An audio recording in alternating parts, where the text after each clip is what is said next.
The world will mark Nelson Mandela Day. New Yorkers across the 5 boroughs will reflect on Madiba's endless march towards freedom. I would like to recognize a man whose legacy lives on in the millions that he inspired. In the years before his death, Madiba was elevated into a pantheon beyond mere mortals. And yet tonight, as we gather to recommit ourselves to what Madiba's leadership showed could be made possible, we must also recognize that to treat him as more myth than man is to do him a grave disservice. He was a man as subject to self-doubt as any of us. He was a leader who won seismic victories, and yet the struggle to win the South Africa he dreamed of is still there to be won. What a gift it is that Madiba was flawed like each of us. And it is his humanity that allows us to look towards the next generation of leaders and say sincerely, you too can be Madiba. We are together this evening to launch the Mandela Foundation Global Leadership Forum. We are together to chart a course through the turbulent waters that lie before us. A global landscape roiled by strongmen and corruption, where rights are stolen away in the dead of night and apartheid in different forms endures. Often on occasions like these, the person fortunate enough to stand where I stand now will look out into the audience and ask them to imagine if Madiba was here today, what he would have said, what he would have done. Why not ask ourselves instead, when he was here, what did he say? And what did we say in return? We need not travel far to find the answer. It was on June 21st, 1990, only 4 months after he had been released from Robben Island, that Madiba arrived for a town hall with ABC News' Ted Koppel. For the first time, he could look back and answer whether he was everything he had been made out to be. Koppel had disguised an ambush as a town hall. Again and again, Madiba was condescended to and painted as a terrorist, a violent extremist, an obstacle to peace. And then an hour into the event, Koppel returned to a question about Madiba's support for the Palestinian cause. Did that solidarity, he asked, mean Madiba was willing to alienate the Jewish community? It was a question so contrived that Madiba had to ask Koppel what exactly he meant. It is also a question that frankly rings familiar.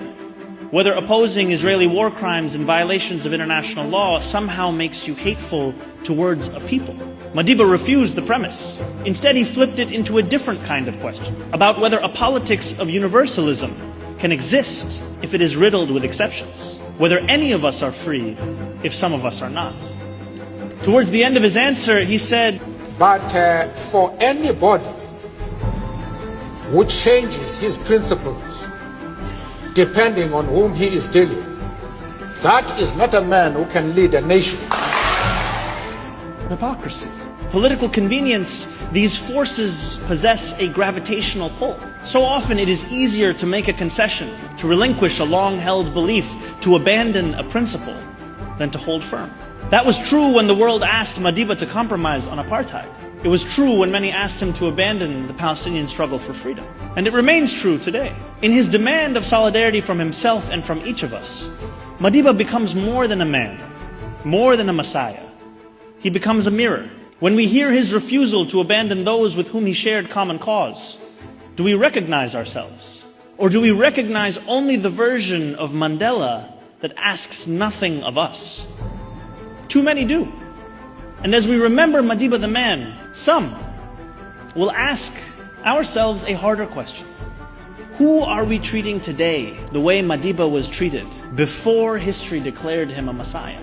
Who else has seen their humanity made conditional, has been told their freedom can wait? Who else needs our solidarity? I think of Omar el-Akkad, who wrote a book titled, "One Day, Everyone Will Have Always Been Against This." That sentence captures one of history's cruelest, most familiar habits. Eventually, almost everyone claims they stood with Madiba, that they stood with Dr. King. Eventually, almost everyone will claim they oppose so much of the injustice that they justify today. But justice is not measured by where we stand after history has issued its verdict. It is measured by where we stand when the verdict is still being rendered. Why must Dr. Hussam Abu Safiya wait more than 18 months for freedom in Israeli detention? A detention that continues to this day, after the world watched him be kidnapped as he left his hospital, watched as he was wasting away in prison. Why must we wait as Umar Khalid enters his 6th year of captivity in Delhi? a political prisoner, jailed under the same manufactured charges of terrorism that were once leveled against Madiba. Why must we wait to stand steadfast alongside immigrants being targeted and preyed upon?